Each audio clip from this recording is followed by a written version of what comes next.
good to go. Thank you. Well, good afternoon, good morning, good evening, everyone.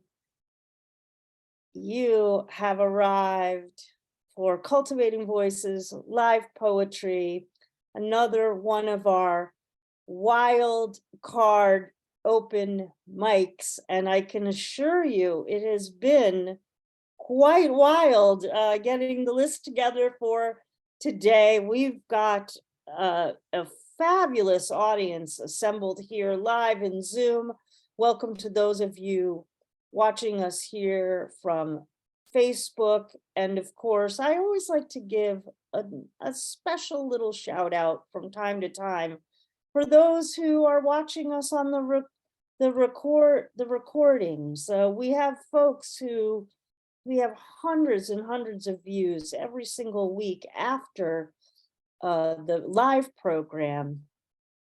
And our new book showcase had over 800 views, our last new book showcase. So I love to see folks here live, but I'm grateful for the so many of you that are devoted to catching up on the program if you're not able to join us live. Well, I'm Sandy Yannone, your host of Cultivating Voices Live Poetry. I'm going to move us through our wild card open mic today. We'll be hearing from 12 featured readers, 5 minutes apiece, and we'll get to as many folks as we can on our wait list as we have a little under a 90-minute program for today.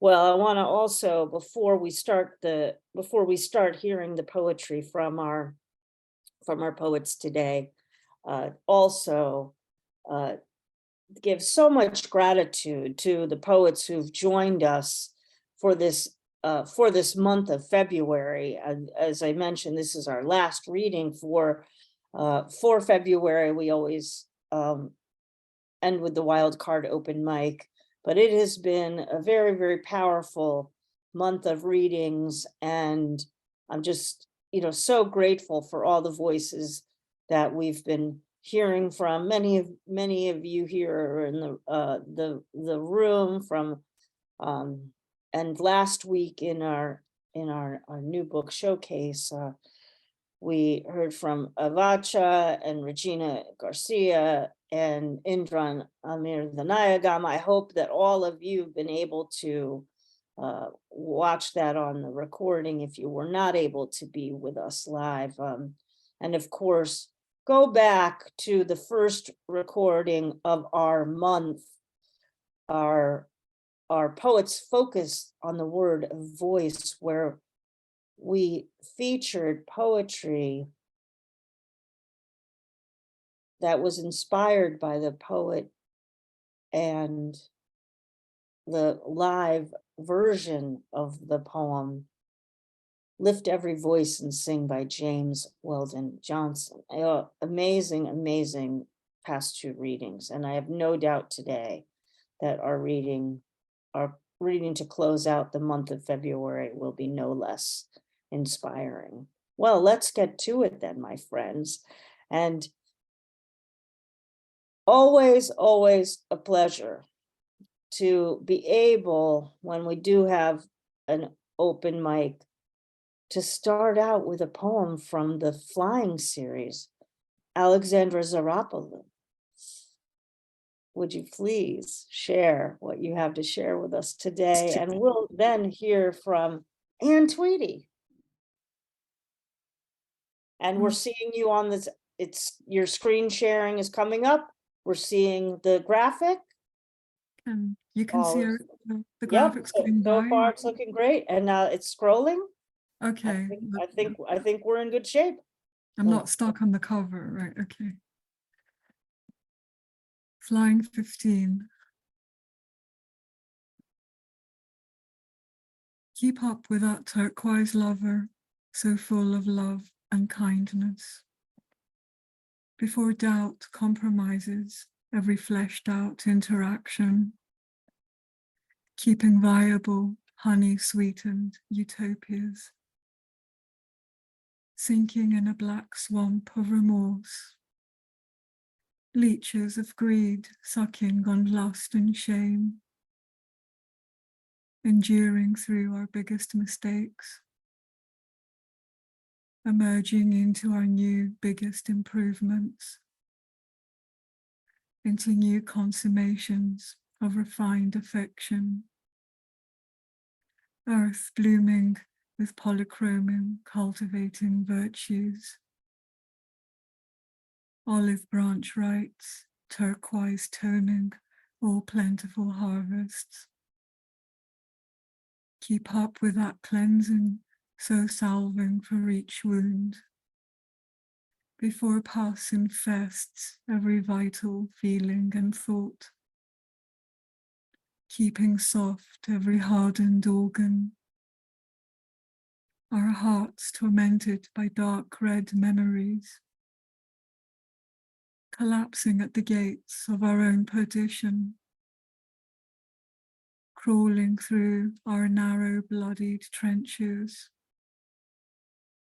Discovering new veins of replenishment. New streams of purification. Untainted rivers gushing ahead boundlessly. Blue-crested sky showers cleansing all defilement. Keep up with that life so deeply longed for, before it kneels at the precipice of its own abyss. Keeping zoetic every favourable breeze, burning in the eternal chaos of our own unquenchable inferno. Aspirations melting, courage faltering, glowing through our own embers, bursting into new, cleaner flames of rejuvenation, singing new songs, continuing beyond mortal existence. Their transcendent winds blowing reinforcingly to the ends of the vast earth. Mastery of life, surpassing all adversities. Keep up with that oracle, so devotedly worshipped, before it fades at the end of the nebulous sky. Keeping alight the torch of insight. Our philosophies crucified by false innocence. Hiding behind false gods, thrusting through ugly, thorny dogmas, taming new, wild wisdoms, new unchained channels of magnificent revelations, lightning-eyed eagles ceaselessly circling, oracles as rays, resurrecting all spiritual forces. Hurry, keep up with those flights, so brave and so free, before they explode in the anguish of the universe. Keeping high the grace of this sky blue sphere. Thank you.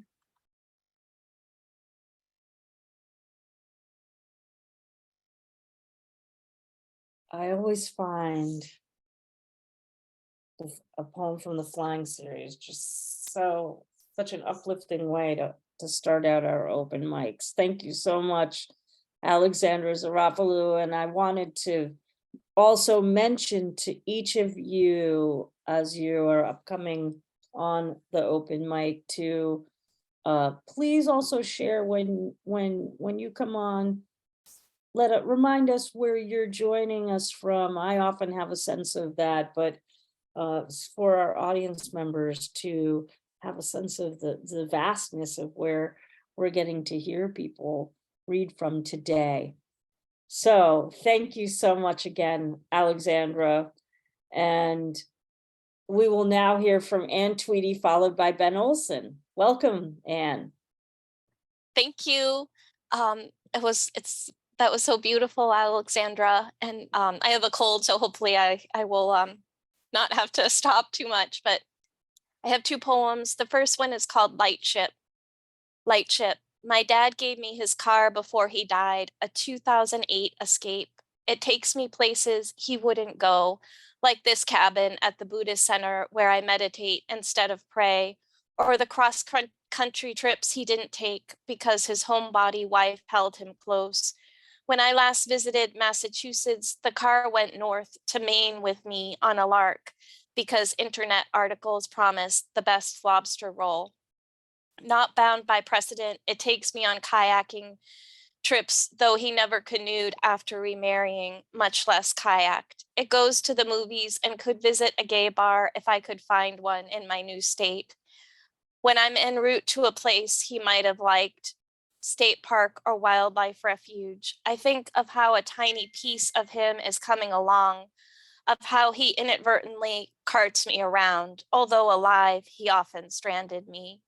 In life, he felt constrained, others' wishes, imagined shoulds, religious strictures. Now, in a way, excuse me, now in a way, he's free.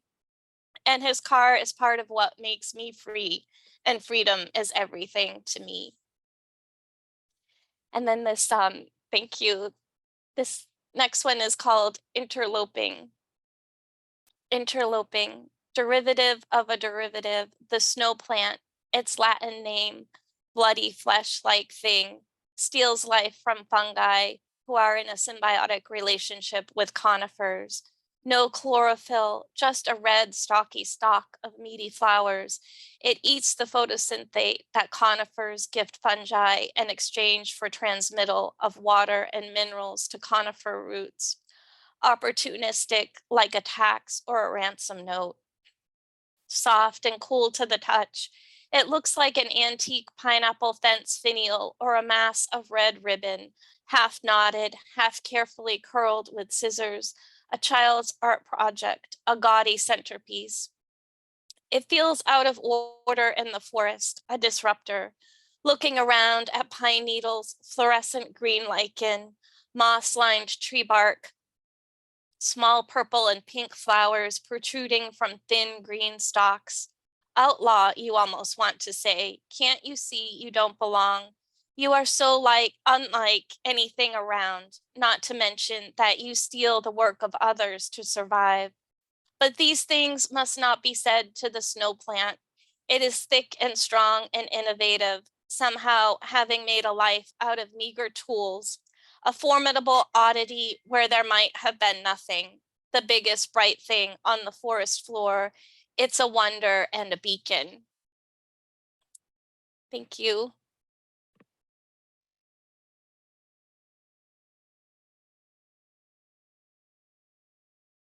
And I'm so glad you joined us today to share those two poems. It's always beautiful to have you with us on the program, and been reading with us since the early days of Cultivating Voices. We had a number of new book showcases with you, and I hope your cold gets better. Oh, thank you, Sandy. Thanks, Anne. Well, next we'll hear from Ben Olson, followed by Cathal Mac Thréinhfhir.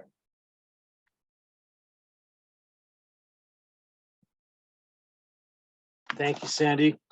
I'm Ben Olson. I'm coming in here from the middle of nowhere, Key Center, Washington, in the United States, kind of the center of Puget Sound, a very rural region. And this first piece is about the marmot. It's a high mountain burrowing animal. The marmot knows how to keep a pantry well. It's all in the dry grasses and small flowers filling the burrow, the way the stems make both a bed and a meal. To eat a bit and sleep a while, all the time smelling the bounty of last summer as your bones feel next spring calling them. But when you poke your head outside to see, granular icy snow says, not yet. Dig a little deeper into the bare grass and wild wheat. Somewhere down there is dandelion seed, maybe some hazelnuts too. So you do, and snuff about and fluff about in the middle. Drift back to sleep with the warm idea that next time sunlight will be at the surface. This is when ready. I asked the sky to fill my basket heart with all the deepest, bluest things. It did not. I asked the mountain stream to fill my bucket soul with all the coolest, purest things. It did not. I asked the cedar tree to embrace my body carcass with all the greenest, quietest things. It did not. I went home, away from the sky, the stream, and the trees, sat to myself to see why my needs were rejected. I explored, wove my basket heart with longer, stronger fibers. I looked deep into my bucket soul and found the holes I had made in my hasty life.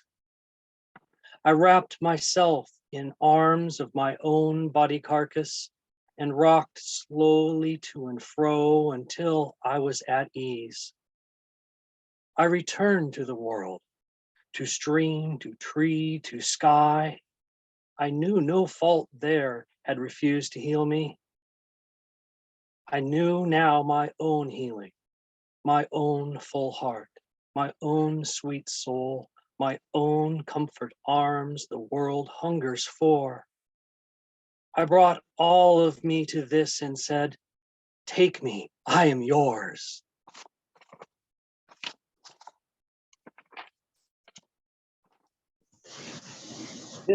This is Equus. Online, I saw two pictures side by side. The first was of horses painted in a cave 30,000 years ago. The second was of wild horses running near Chernobyl just last year in the rewilding of the woods. And I realized they are the same horses. This herd of burnished copper brown wild horses, stout bodies and necks, tails a wind behind them, running the walls of Chave Pont d'Arc cave since 30,000 years ago, and now photographed in the rewilding woods around Chernobyl seem unchanged. Their wild hearts beckon. Moving through time, they call us to remember their ways, to contact ancestry from time immemorial, touch barefoot to fresh hoofprint, and know once more the song of the wind, every note and phrase written in soft earth, the direction of bent dry grasses pointing the way back to ourselves. And to close, this is just a little piece I call Zealot. Like the candle moth drawn inexorably by passion, wings singed, circling ever closer until made ash, may I live with such fervor that my final ragged breath cry out, yes, this.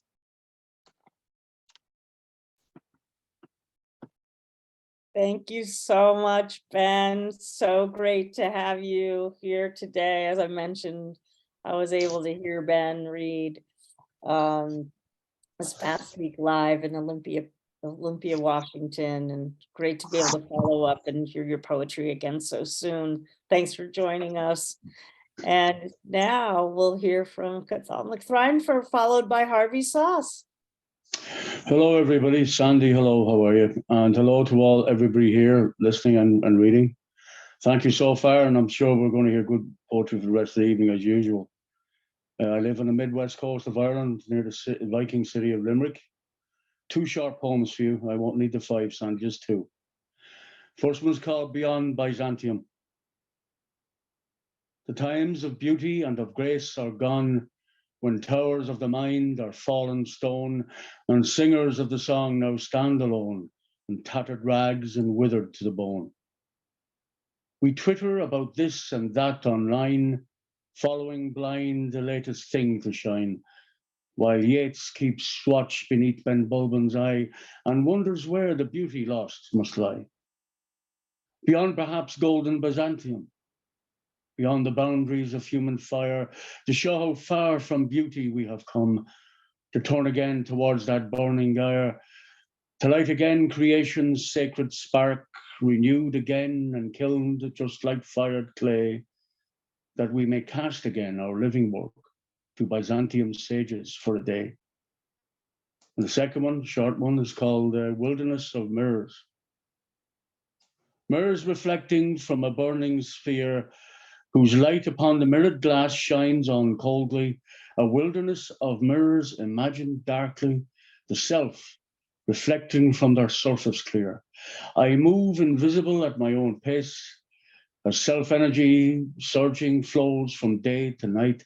My footsteps echo, sculpted in a time and space whose rhythmic waves rise from the dark to light.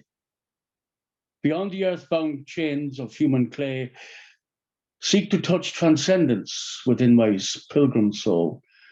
A wilderness of mirrors stand in mute array, while howling winds rage round and darkness foul. I stagger blindly through this frozen land, a prisoner lost to an unlived life alone, where all that is and shall be has been returned to stone, and fear of life has been a constant friend. Self-pity is not my self-companion. We are all cripples finding ways of walking on. I have measured finally my own worth and station, nor let self-hate and anger settle in, and still, in dreams, the wilderness is there. The mirrors stand to image back my naked soul, to show all its scarring imperfections laid bare, a parchmented life with unbroken seal. Thank you very much, everybody, for listening to me. Back to you, Sandy. Thank you all. And I look forward to the rest of the evening. Thank you for reading, everybody. And thank you for reading so much. Always amazing to have you on the program with us. And again, you know, I don't feel a little nostalgic today for the different ways I've met each of you. And again, so grateful for those who've been with the program for what feels like a long, wonderful relationship now. And those who are joining us for the first time, we've got some folks in the room here in that category today. Well, we continue along with our next reader, the Artful Dodger, Harvery Soss, and Harvey will be followed by Billy Brown. Welcome, Yes. Harvey. Welcome to you. Thank you. First poem I'm going to read is a poem that I read at Artful Dodgers yesterday, but I was contacted by someone who heard it yesterday, and today is Whale Day, so I have to read it again. And the second is a very short poem. This is called Beached Whale, North End Natural Area, Brigantine, New Jersey. Beach volleyballers freeze mid-spike at the sight of a 32-foot humpback whale, so far out of its depth it might be tomorrow before its head knows that its tail is dead. Rigor mortis in such cases, in such a carcass, creepingly slow. Looking nothing like the dreadnought of Moby Dick.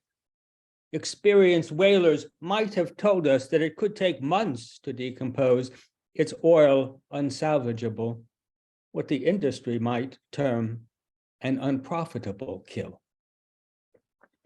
Discovered unmoving by early morning joggers, this black and white mass proves too heavy for even a chain composed of lifeguards and muscle beach wannabes to drag out to sea in search of a miraculous recovery at the hands of Atlantean surgeons. With no discernible injury, it becomes obvious that this isn't some jumped up flipper, acute cetacean seeking human company. Its demise, no plot line for a children's show. Body studded with barnacles, mouth full of sand. The view from the observation decks of beach chairs fails to identify just why it followed mammalian evolution onto the beach at Brigantine. No shark bites or sign of evisceration being visible. Lacking the expertise of a SeaWorld physician, all we beachgoers can do now is collectively pray. Disney kids employing that old Tinker Bell clap for the whale's resurrection. No lifeguard station defibrillator possessing the amps to shock it back to life. Onlookers don't spot the expected choking mask of littered plastic, advertising A&P, Stop and Shop, or your local big box store clinging to mouth or blowhole, a fishnet of debris that they might at least have owned up to and apologized for. Recyclers easing their consciences a bit, if not our protagonist's predicament. As one man remarks, shielding his daughter's eyes, this is one hell of a way to bang shut a shore vacation, distracting her with a cold, sweating bottle of Mountain Dew. The whale's corpus delicti will shortly be declared an unusual mortality event, included among those whose cause marine scientists can only guess at. No chasmic cuts evident to support a ship to Leviathan hit and run theory, the usual culprit when sea monsters beach.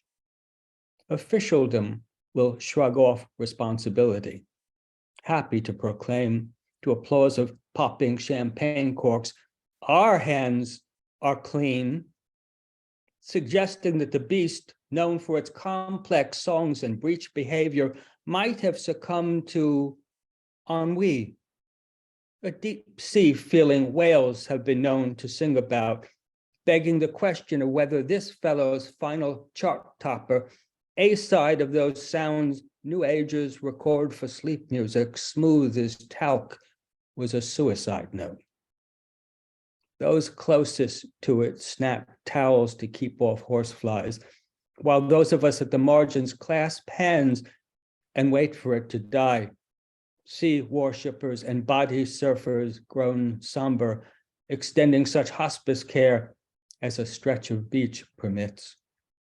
With more blubbering along the shore than when the 76 Yankees lost the World Series in 4. We children, fans, feet wet, tugging at our mother's sleeves and asking, why? Unwilling or unable to turn away, mesmerized by the humpback lying in pooled kismet, its luck having run out. Doubtless few of us will ever again witness death writ so large, a loss we'll talk about for days, relate at show and tell, and years later recall with sorrow. And the second one is very short. It's called Lipo at the Western Gate. Seeing the woman pass with wicker baskets on their heads, he's reminded of home and a simpler life. His mother beating clothes clean on a flat rock by the river. His father coming in late from the fields with dirt stains on his knees. Days that lasted just long enough and no longer unburdened by issues of state. Sun, moon, stars, a daily processional, like women with wicker baskets on their heads at the Western Gate. Thank you.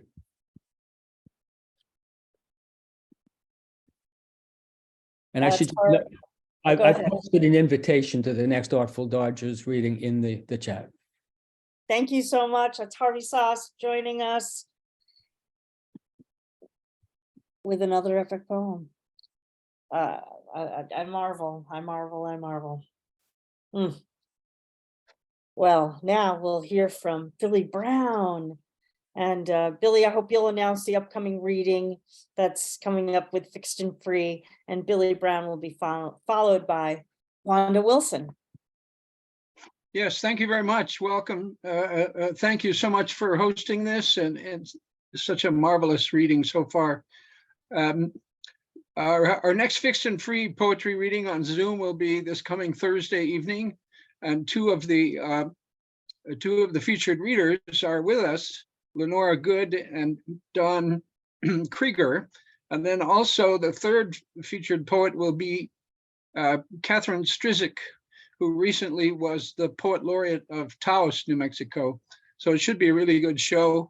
I've put my email address in the chat. I'll do so again. If you'd like to get information about how to join, you can email me. I come with news not of a, excuse me, not of a whale's death, but of the death of two friends here in Albuquerque, two women friends. One, a longtime Albuquerque poet who often came to Fixed and Free and has been published in many of my publications. Her name is Mary Dudley. Here's a photo of her, if I may share. Could you enable sharing, please? Let me know when it's ready. It's ready. Okay, thank you. So here's a photo of Mary Dudley along with her husband, Jim Dudley. Jim has long time been my office mate at University of New Mexico in the mathematics department. A very gentle, sweet a couple. And so in her memory, I'm reading a poem that I read at her memorial service last week. Her poem is entitled How Things Will Go. Larkspur laces the garden floor. Bulbs inch up from their icy beds. Winter's not over, there will be more. Snow probably, and thick frost blinding the morning's light like cataracts. And then the early blossoming and the late frosts when all the apricots are lost. The new child will hurl himself from his back and roll to find a whole new world. He will rock himself strong enough to stand and then brave first steps across the wide plains of his apartment floor. You will plant seeds in small pockets of a muffin tin and move them to the garden when the earth is warm again. There we will sit in the evening until the sky grows too dark to see, and then we will walk carefully our gait, that of a new child, into the shadows of the trees.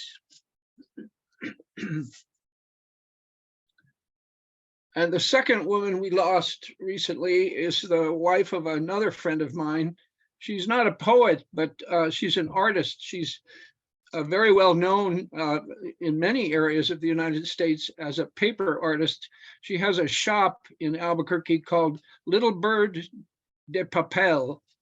And I actually talked with her husband this morning, who is a featured reader at Sunday Chatter here in Albuquerque.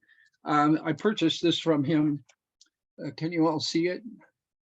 Oh, I need to stop sharing this. Here we go. So this is a combination of Vicki Boland's art. Vicki Boland is the woman I'm speaking of, and her husband's poetry.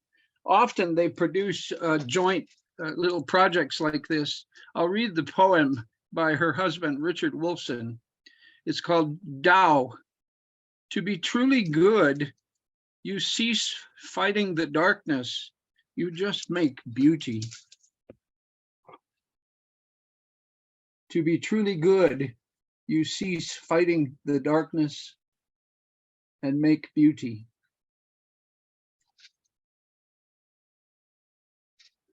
And here's another piece of work by Vicki Boland. Her husband called her the origami princess. And me being a mathematician and very much enamored of geometric art, this I call a prismatic dodecahedron. The dodecahedron is one of the Platonic solids. There are 5 Platonic solids. All of the faces of Platonic solids are congruent, equilateral polygon. And the dodecahedron has 20 triangular faces. And I'm going to share my screen again, if I may, just briefly. So here's a photo of Vicki Boland, and behind her, some of her artwork. And I've written a poem in her memory called Prismatic Dodecahedron.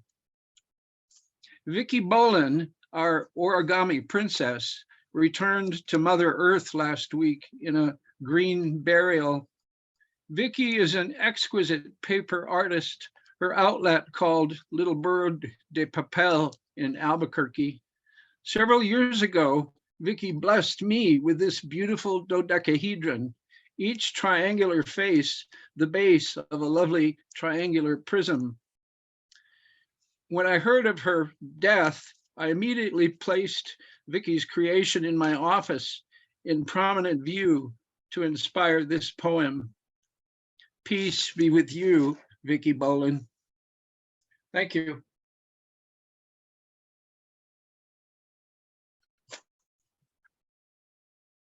Thank you so much, Billy Brown. And it's such a powerful reminder of why the poem as elegy has endured for so long and always, always moving when we can pay tribute to another poet, another artist, another human being doing good in the world. So thank you for sharing those messages of these beloveds today. Thank you. Thank you.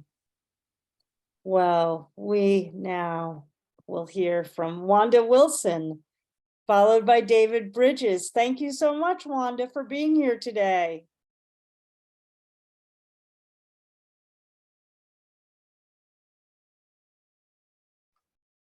Hi, from Anchorage.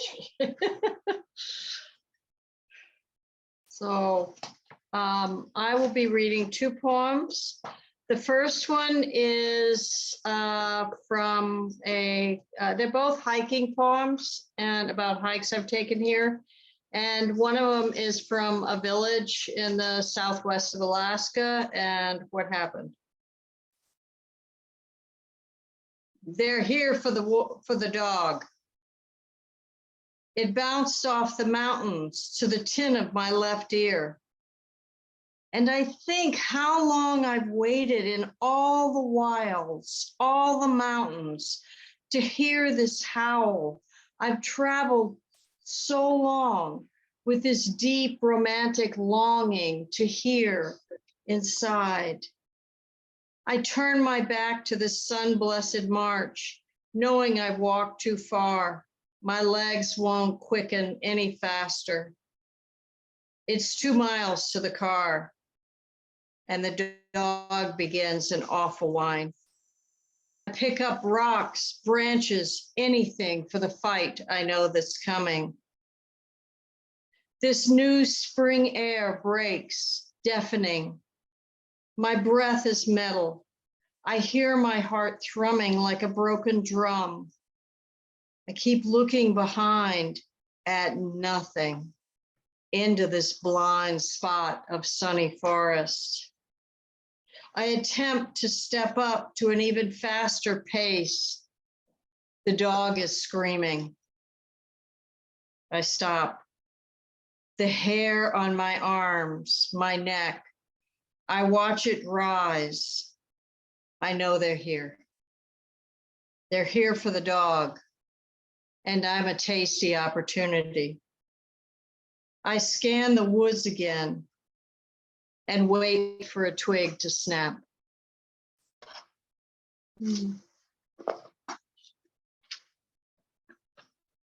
Thank you. This is called Bears and Mushrooms. It's dangerous in the woods lately. My own 2 bear encounters in 3 weeks after 6 years of none.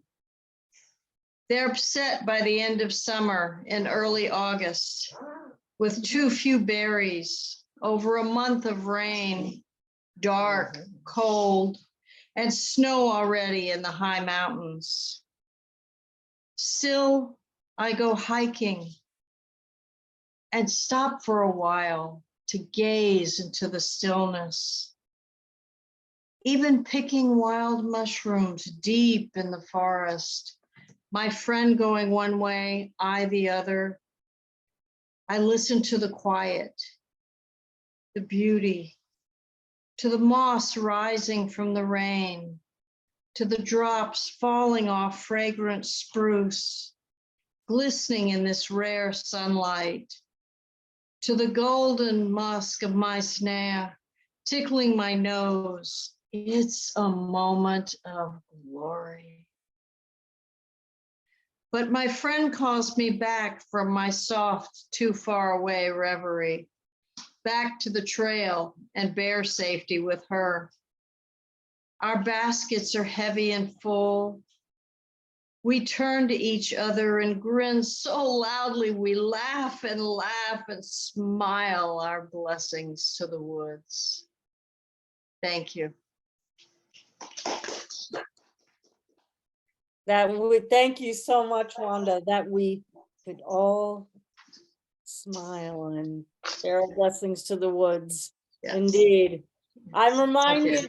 you know, I love when poems, they do their work and remind me of other poems, and just your poems evoked for me David Wagner's collection in Broken Country, another collection that really takes us out into the wilderness. And then I had a little echo of Maxine Cuman's poem, You Are in Bear Country, this incredible found poem that she wrote. So thank you for your two poems that exponentially brought me to other poems as well. Thank you so much. Thank you. Thank you. That's awesome. Well, we always love when the party in Anchorage joins us, and I want to encourage all of you in each of your squares in future readings. Bring your friends to the table, and have a party like we often see from our good friends. For me, to the north, far north. Thank you so much. Well, now we get to hear from David Brydges. Welcome, David, followed by Gordon Ferris. Yes, I'm a little south of the north of Alaska. I'm in northern Ontario, and thank you, Sandy, for giving us Poets Worldwide a poetry platform today, and all the featured open mic poets. It's always very enriching in so many diverse ways. It's really neat. I've been following the war in Ukraine very intensely, and these two poems will reflect that. Marauders. Whoever frees himself will remain free, but whoever tries to free someone else takes them into captivity. Lysia Ukrenka. She was one of the great 19th, early 20th century Ukrainian poets.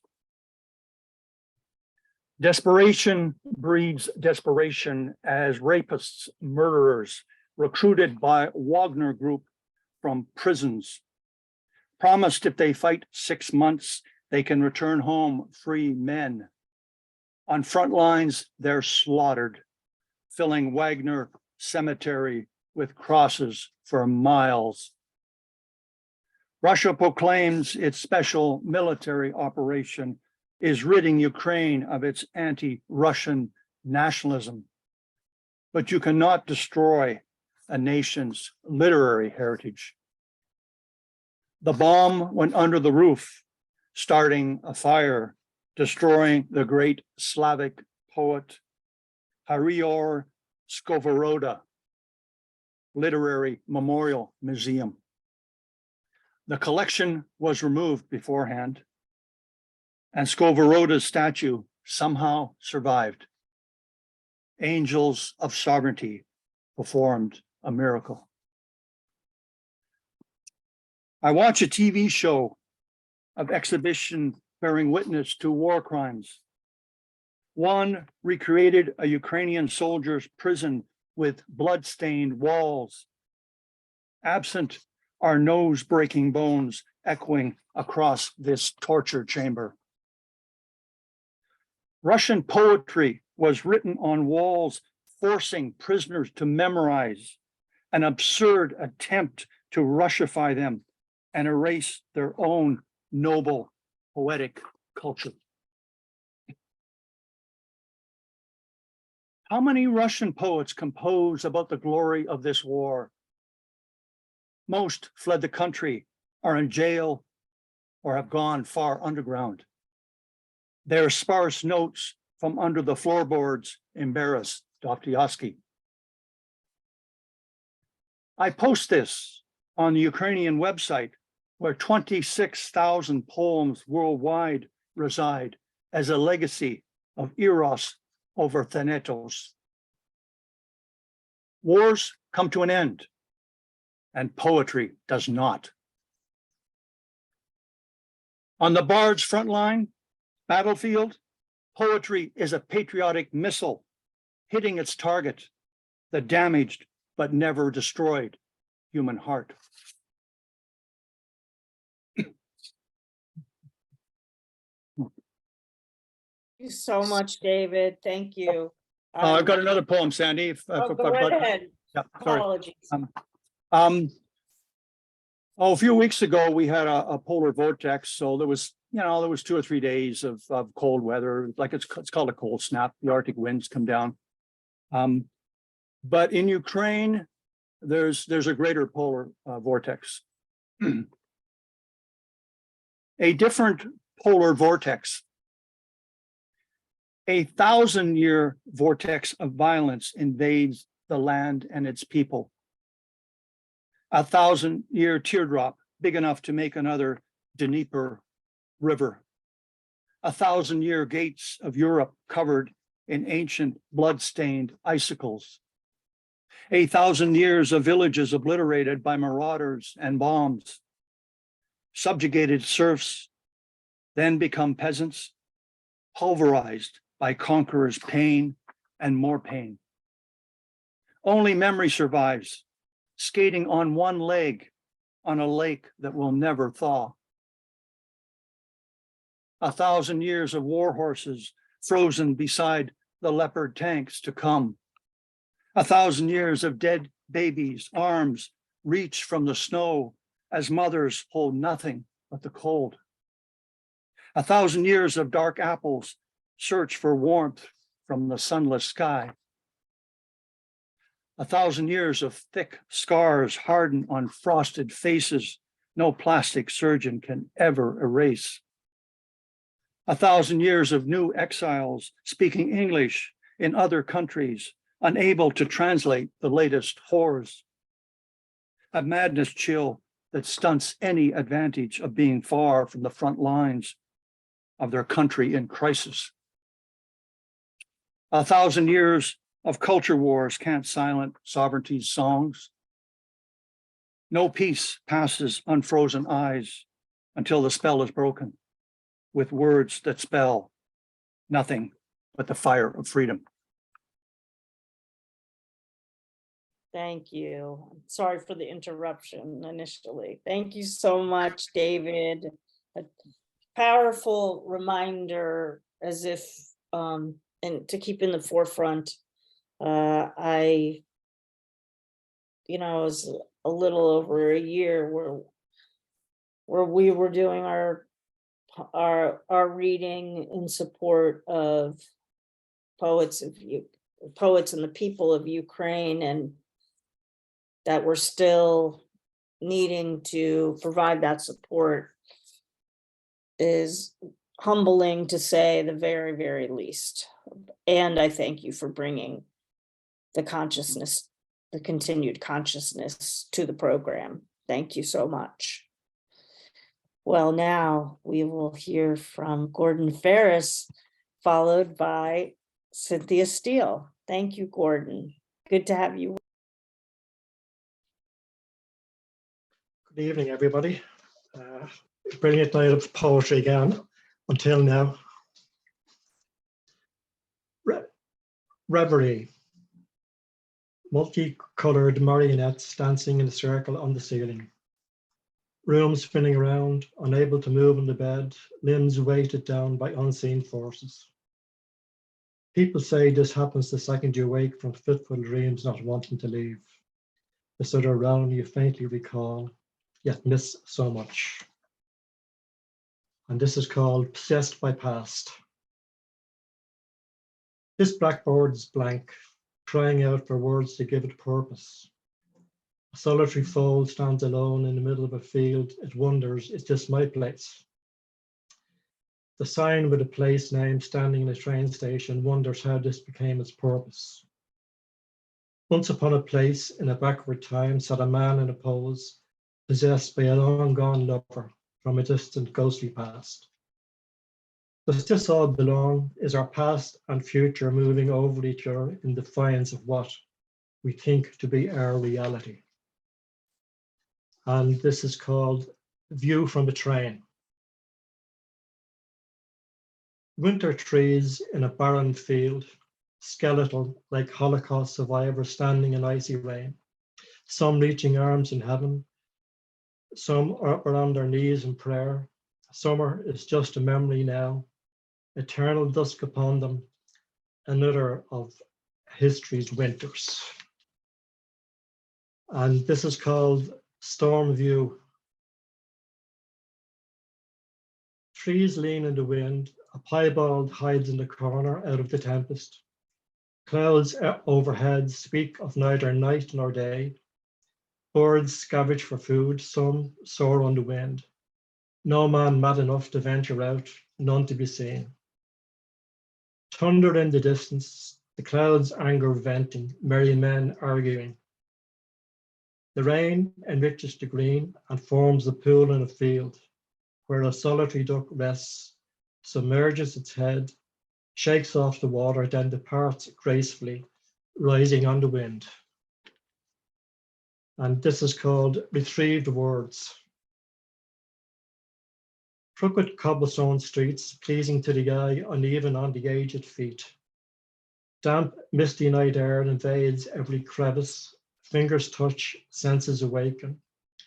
All people about fade, lost in senseless chatter, lives barely lived, just beginning anew. In the heat of passion, when someone uses the words I love you, is this the truth or just something being cast out there? A truth hidden even from the person who utters these very words, or is it just words caught up in the hands touching body on body? And this is called Tell Me. Tell me what direction you're going, what demons are going inside you. Is it just your way of not committing, keeping distant, keeping it all within? Tell me why you shout at the wind, why do you stand on cold feet waiting? Is there no one for you to care for, no one who cares for you? Just distant faces, vague images, souls dreaming of a life gone by, a sense of something fleeting, faint images, a familiar face. And this is called Love Is. Is love delaying in each other's arms, sleeping without cramping or discomfort, leaving us dreaming in solitary repose, just delaying together without every time wanting to fuck? Or is it in the fall and winter of our age, when shoulders fit and arms snug around waist, when two become one? Is it the touch without touch, sensing each other, the whiff of your scent, the caress of your hair, the true nature of two who belong? And this is called Winter View. The view from the nighttime window, childlike in its simplicity, a dark, secret, hidden world, all the purples and the darkest green hue. A moist and chill wind enters the bones and pains the feet. A slight, imperceptible flake falls, melting on the window pane. Steadily more, patchy on the path at first, then a blanket of white, dispersing the doom. And I'll finish with one called Touch Without Touch. Imagine touch in a half-dream realm that calms the sting of nettled screams, like Reiki fingers' gentle touch. Recall mother's caress of the ear, plucked from memory's schemes, soothes our unseen fear and leads to restful sleep, free of insane dreams. Some touch you push to the back, never to be uttered. Some mentioned they become truth. Touch above the skin, enough to lift the demons. Then healing can begin. Thank you. Thank you so much, Gordon. Please make sure Yeah, I'm you unmuting. check the chat. There you go, sorry. You check the chat to see a fan who would like to know more of where to find your work. And a good reminder for each of you, my friends, please do put in the chat where we can get your collections when we're not doing a new book showcase. We ask you to all do a little of your own PR, and because we know that folks are interested in purchasing your work, and we want to help promote that as much as possible. Thank you so much, Gordon. We move from Gordon now to Cynthia Steele, followed by Sylvia Clare. Welcome.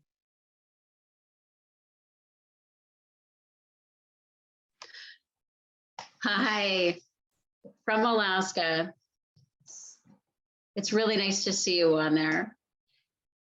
I'm going to read 2 poems. So it's a long way to Tipperary for all the kids who moved. Lamps hovering over dimly lit streets, flicker glow.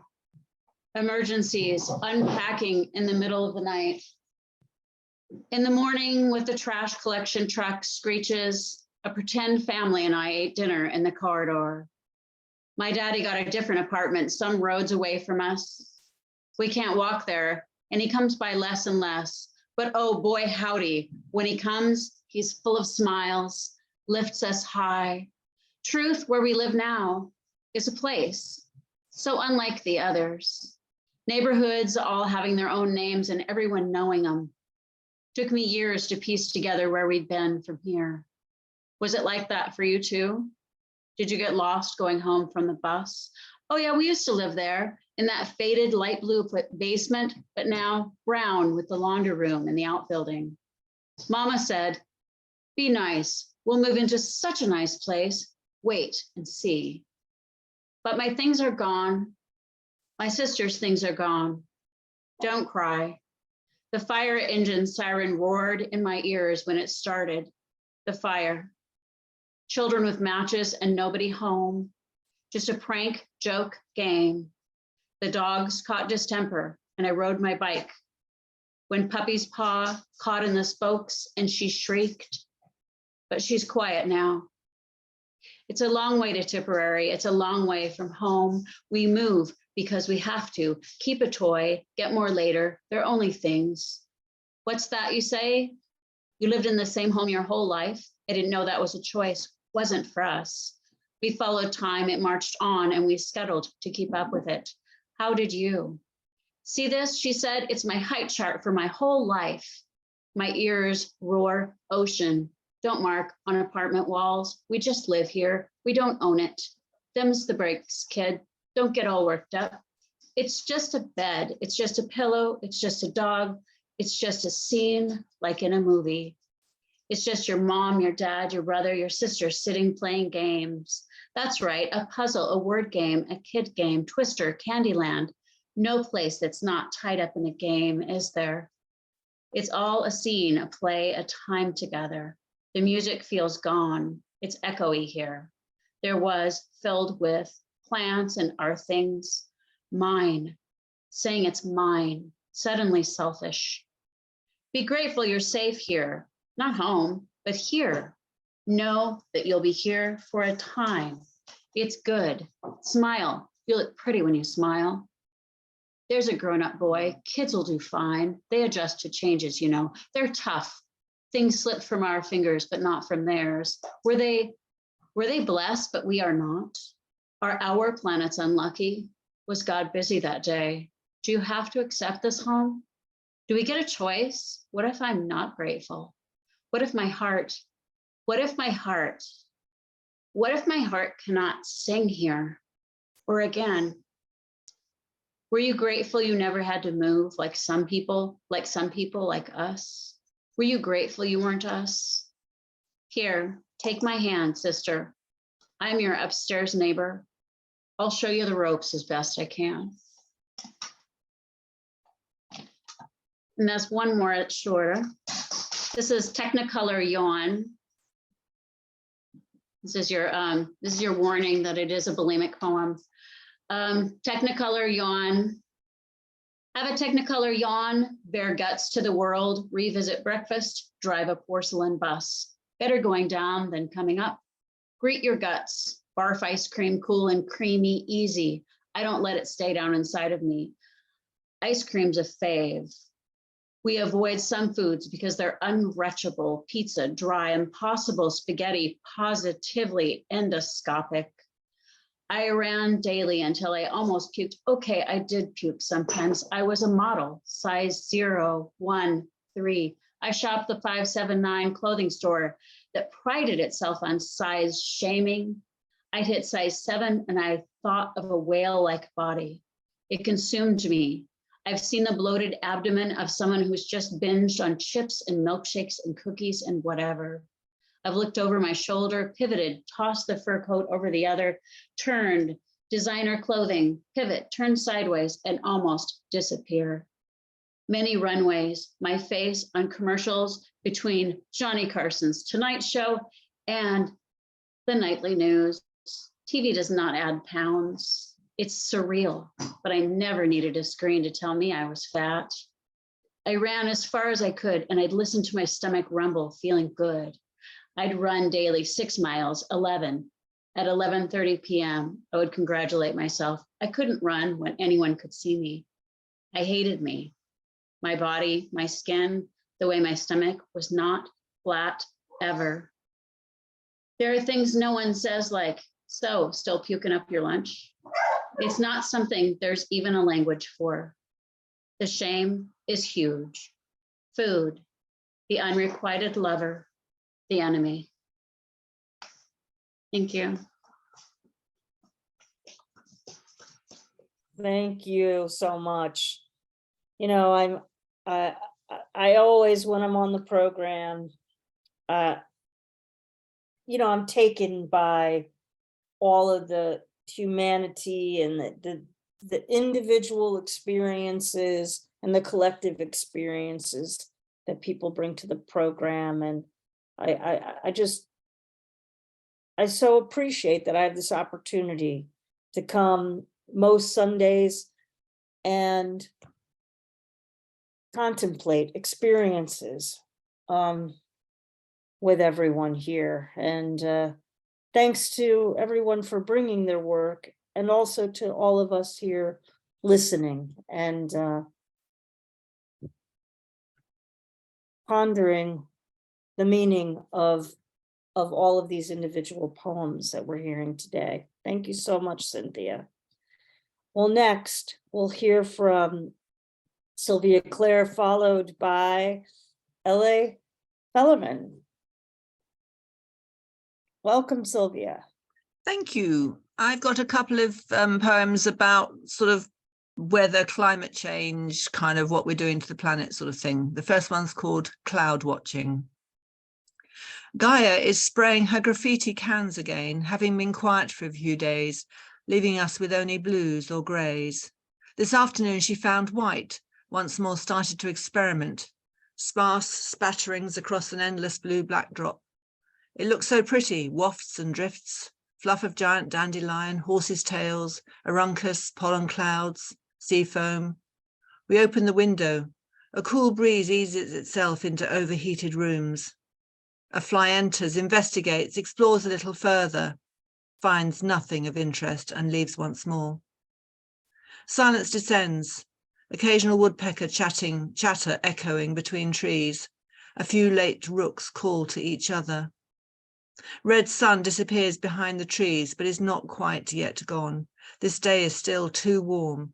The hours move slowly towards another attempt to sleep, to garner the respite so desperately needed, so hard to reach. In a day or so, Gaia will restlessly spray golds, blacks, create jagged lights across the sky, instigate another flash flood, perhaps. Humans tried to play God with this world. Now we clearly see our own impotency, our dependency. Now we realize what we have done.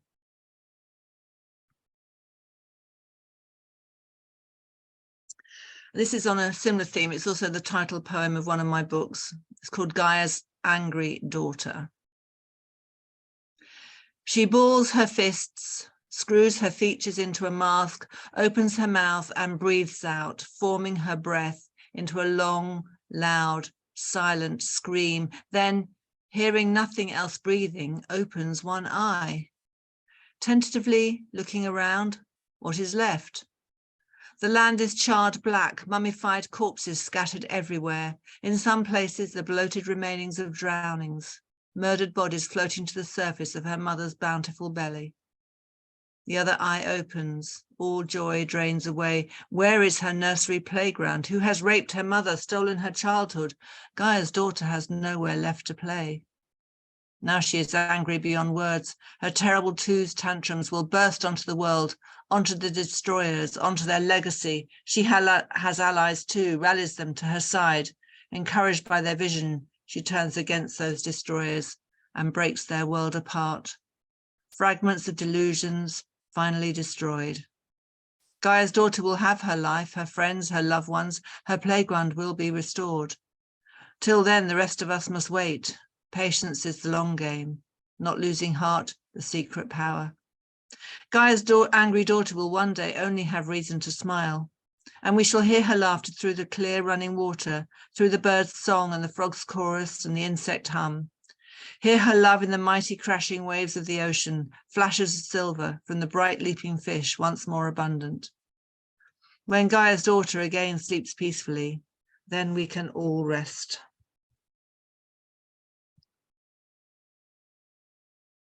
Wow, thank you so much, Sylvia. And of course, really appreciate those poems bringing to consciousness the peril that we are in on the planet and our need to continue to elevate and amplify our messages about climate change. And I'm so glad that poets have taken are using their voice to bring continued consciousness to and in support of our planet Earth. Well, we have two more of our featured poets, and we'll get to our waiting list. And I thank you, everyone, for this wild card open mic. You bring the poems of your choosing on your topics, and we've just heard such a diversity of themes and experiences today. And we continue with L.A. Felleman. Welcome to you. Thank you. Joining you from Iowa City. This is my first time with Cultivating Voices. I thought I would read from my chapbook. Came out from Alien Buddha Press last year. It's a short grouping of love poems. So because of Valentine's Day, this is what I reached for. So the first, folks fix my favorites. We are not the holding hands, table grace kind. Better to bless with silence. I circle the seats, count out 4 brown plates. You say you smell moldy soap, sickly cat spray, clasping on signs of decline. I set striped linens, sort out silverware.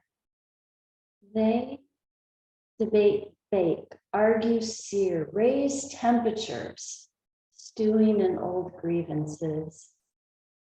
I place the glasses, pour out private thanks. Tossed. Your mother's pesto is inimitable. Her basil grows behind the house. Your brother insists it tastes like cat piss because your dad swore it's where the cats shit. Nonetheless, she harvests. Both cats are dead, so all is well now. Your basil grows in raised beds by the no longer Baptist church. Big, curving leaves, forgotten or unwanted, too high off the ground for cats to reach. I chopped together your rescue mission, feeling very master chef, very food channel, tasting for a blend of green spring bite, which you delivered from abandonment because you sorrow over all things of neglect, waste, and rot. My husband has chronic health problems, so some of that comes out in this chapbook. So this is the last poem. It has a bit of that in it. Discord could hurt you, could carelessly embrace you, throw my body against your endless ills. Hurried motions cause you flinches. Harsh closing of kitchen cupboards, scraping at pots which you forgot until beans and water foamed over. Let it soak, you snap. Let water loosen the neglect. Thanks for giving me a hearing. I appreciate it.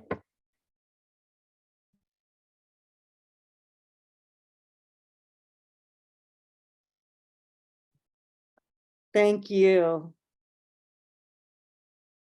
That's L.A. Felleman. And I so appreciate, we love it when we can welcome a new voice. I hope we'll hear your poems again soon. Please do come back and please show us the chapbook once again. There it is.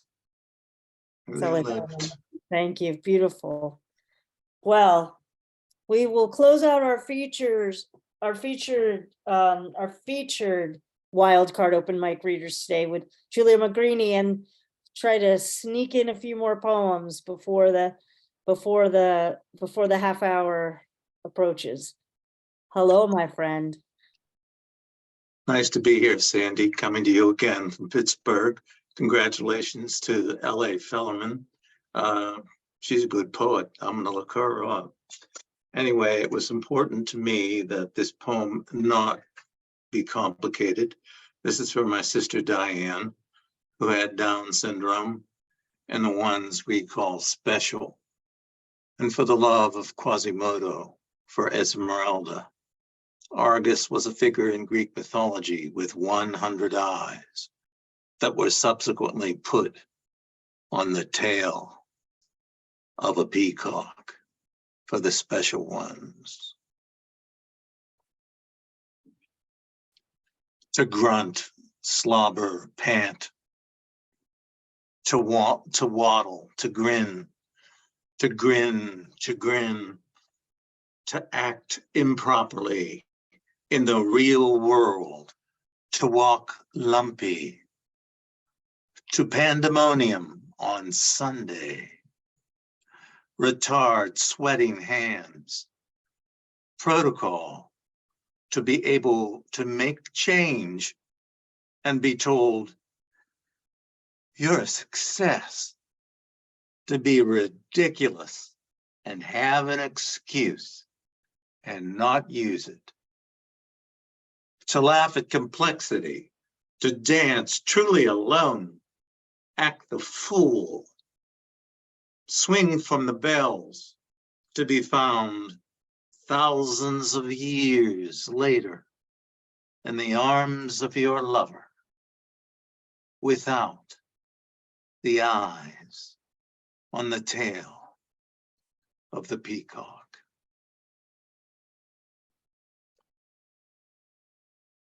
I hope I didn't disappoint you, Sandy. You did not Thank indeed. you. Thank you. Wow. Thank you so much. Wow. A beautiful poem. That's Giulio Magrini. Thank Thank you. you. Thank you. Big heart to you. And all those peacock feathers. And your sister. All right, my friends, we will hear from one poem apiece from our next readers. And first we'll hear from Leslie Freed, followed by Don Krieger. We'll try to get in the next 5 if we can by the end of the hour.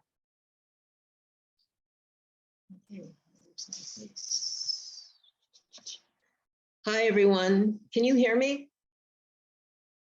I can't hear you. Yeah, you sound great. You Oh, sound great. Okay, good. I'm just going to read a short poem from my book called Lily is Leaving. This one is for my mother, a year after her passing. Poem from my mother's yard site. The marshland is slow to wake under a woolly cloud cover. My train to Talkeetna bumps and waddles through fat golden grass. Turn again in shadow to the right, Knik River snaking to the left, skating silver over eyelids, and then sun's radiance, my morning bath. Yellow legs, plover, and dabbling ducks scurry, swoop, and dive. Trumpeter swan. Reddening leaves ride magnificently down to winter, filling my heart this first year without you. Thank you.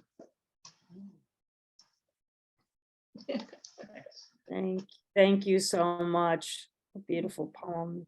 As I said, the elegiac, so strong, so strong. All right, that's Leslie Freed, and now we'll hear from Don Krieger, a little prelude to your upcoming reading on Fixed and Freed. Hi, everybody. Thanks very much. Let me just, I'm going to share the poem itself so you can see it. All men are created equal. Declaration of Independence, 1776. 87 years later, all persons held as slaves are and henceforward shall be free, 1863. 2 years later, federal troops take control of Texas to ensure that all enslaved people are freed, June 19th, 1865, Juneteenth. 89 years later, in the field of public education, segregation is a denial of equal protection. Brown versus Board of Education, 1954. 8 years later, federal marshals escort James Meredith at the University of Mississippi. The next year, federalized National Guard troops escort Vivian Malone and Alexander Hood past Governor George Wallace at the University of Alabama. 7 years later, over Governor Claude Kirk's objections, federal marshals enforce court-ordered busing for Florida school children, spring 1970. 240 years after America's Independence Day, 1 in 1,000 Black men in America can expect to be killed by police. Edwards et al., Proceedings of the National Academy of Science, 2019. Juneteenth at Carter Howell Strong Park. Just clear of the underbrush, I walk the street's edge up Dewey, an old Frenchtown morning and 95 degrees. Rusty metal roofs, a rare two-story, vinyl siding, and the original owner engraved on a plaque. A man on a bicycle, toothless, a shoeless woman in an overgrown yard, a pickup on flat tires, the driver's door on top of the engine. Then the 4th Street Market, meat cases and canned juice, bagged ice and gray fruit, 20 for a baseball cap, 20 more for a case of Coke. The Frenchtown in my city, we never walked there as kids, and they never came around our streets either. I jogged shirtless round the lagoon, hot sun on my pale skin, an egret with fanned wings on the fountain in the center. Wind rippled water to the left, pigeons and crows, geese and laughing gulls, settled in the shade or foraging together, trash and pond scum to the right, and from every bench men wave hello. Shade trees overhanging. So many of them have offered a kind word, a sharing hand, then were forced to repeat themselves to be heard. That's Juneteenth at Carter Howell Strong Park.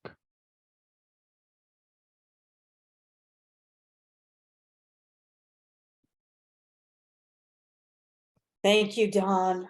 And again, I can't emphasize enough the, incredible consciousness that you bring with your work. Right behind me, always have your 2 collections, and this poem,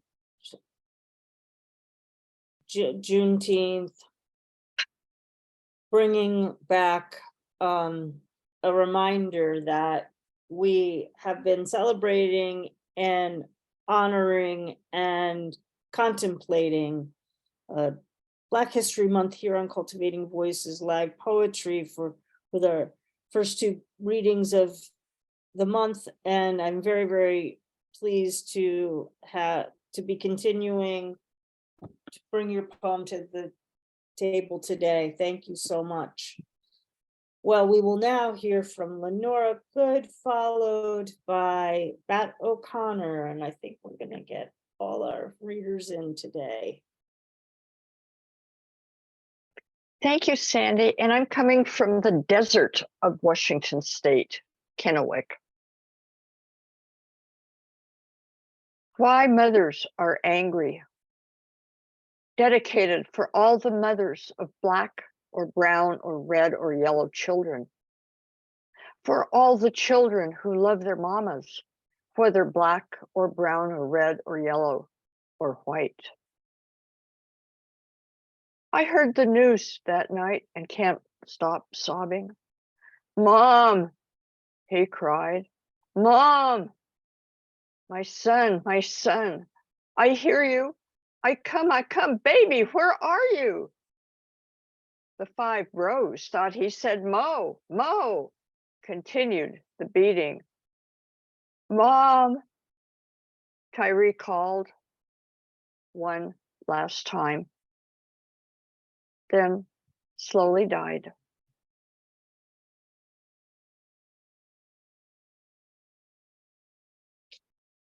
Thank you. Thank you. That's Lenora Good, everyone. Well, we now will hear from Batt O'Connor, and then followed by our final reader for today, Jane Fitzgerald. Thanks, Batt. Hello, Sandy. Hello, everyone. I'm reading here on the banks of the broad, majestic Shannon in Ireland. Check out Shane MacGowan's song, The Broad, Majestic Shannon. Now, Shannon is a beautiful river, but there are no alligators in it, you know. But this is called Alligators. And I wrote it because just in case I would ever be, I was in Louisiana, in case I ever fall into a river in Louisiana, and I want to kind of rehabilitate the reputation of alligators. Okay, alligators. Alligators are blissfully unaware of the existence of Beethoven. It may well be that they've never heard of Mozart either, or Cézanne, or Einstein, or James Joyce, or David Bowie, or the Rose of Tralee, in spite of the fact that they've been with us for 1,000,000 years. In the course of this long dream, they developed effective means of killing, but not one another, or the rivers that they needed to live in. They left that to us. Like us, they are highly dangerous. Nevertheless, no alligator comes to mind that has been arraigned before any tribunal in The Hague to answer for war crimes. Thank you.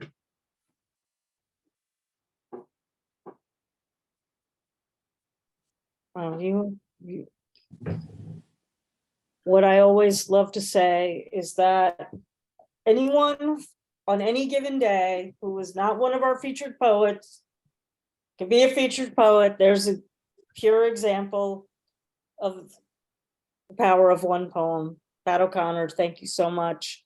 Thanks to everyone who's been reading their singular poems in our wait list today. And our final poet we'll hear from today is another person reading for the first time here on Cultivating Voices, Jane Fitzgerald. Thank you, welcome, and we're so glad you're here today with us.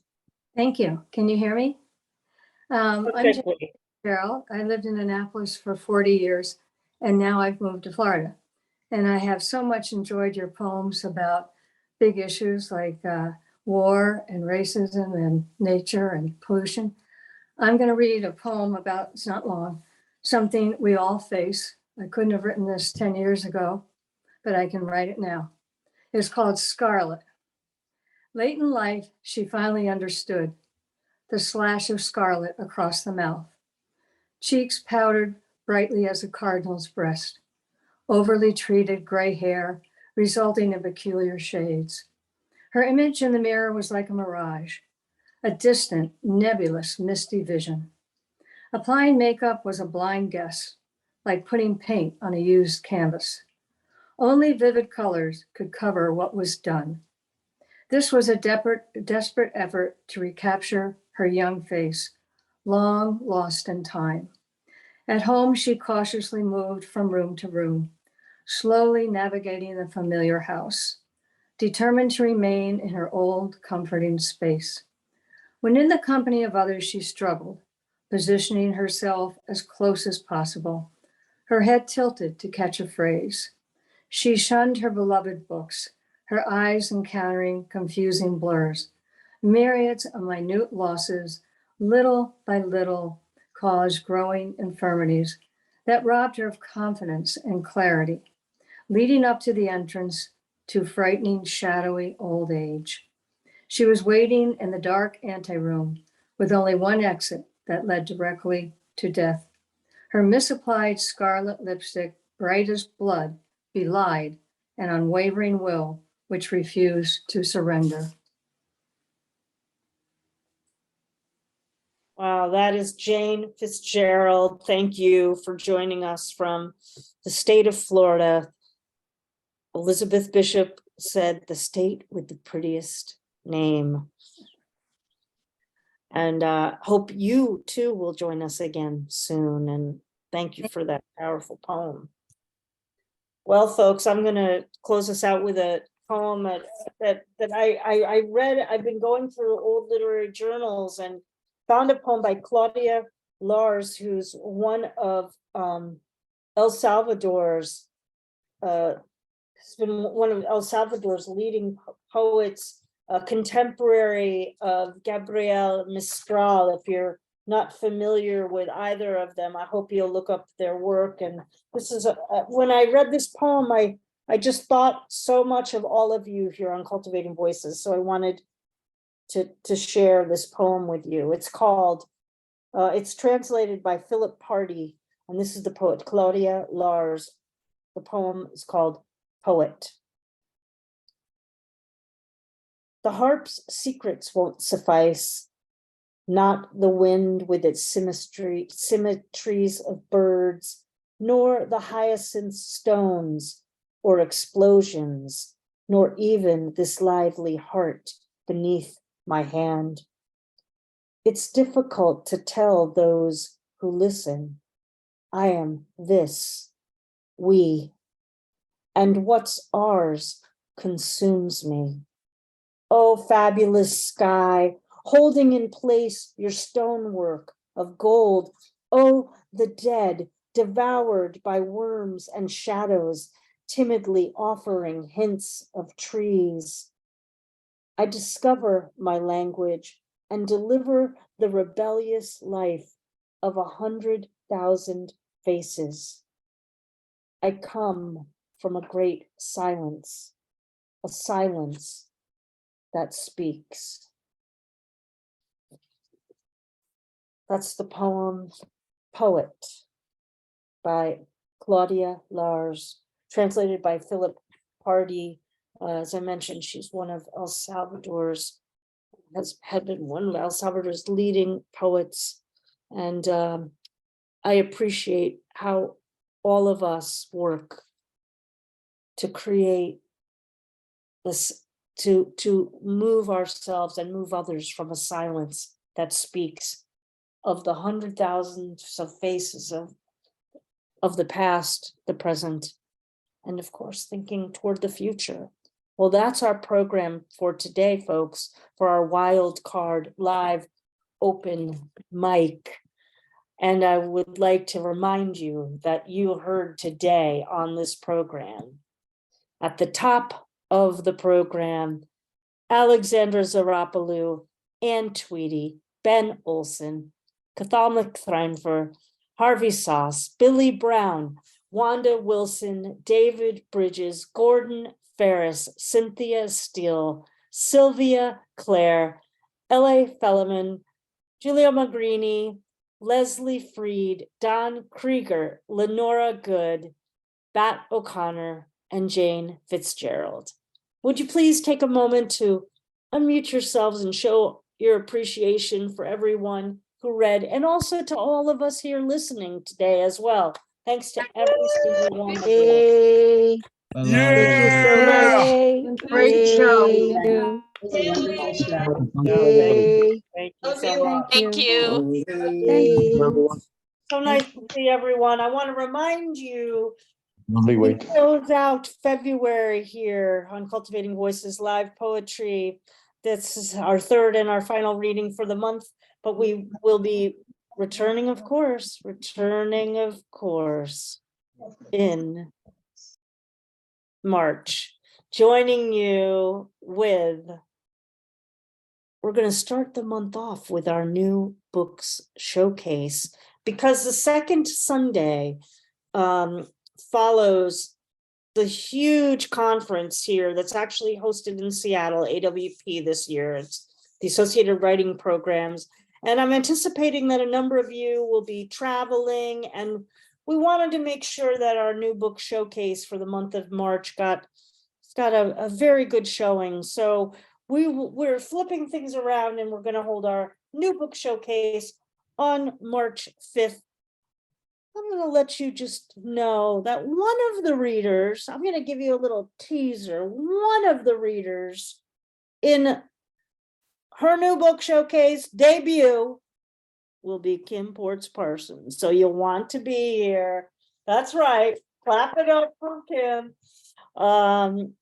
Along with amazing other poets that'll be joining us. Sinead McClure will be joining us for Ireland. Liz All and I believe Amy Berry. So we have a great new book showcase coming up in March. We'll be followed that with our open mic and our Poets Focus. I hope you will return for that pre-AWP reading that is on March 5th there. And I hope that you have a very, very peaceful and productive rest of your month of February. Thank you to all the readers who've joined us this month, where we have endeavored to support, honor, celebrate, and contemplate through poetry, Black History Month, and the poetry that we've heard today and throughout the month has just been astounding. I look forward as we move into March, which is also Women's History Month, and we'll be featuring and focusing our poetry in that endeavor. Until then, this is Sandy Yannone for Cultivating Voices Live Poetry, with a reminder, as I always say to you at the end of every program, take very good care of yourself. Take very good care of your beloveds. And of course, keep writing your remarkable poetry. We'll see you next time. Be well, my friend. Take care, Don, everybody. Thank you for the poetry. Take care now. Bye-bye. Be well, everyone.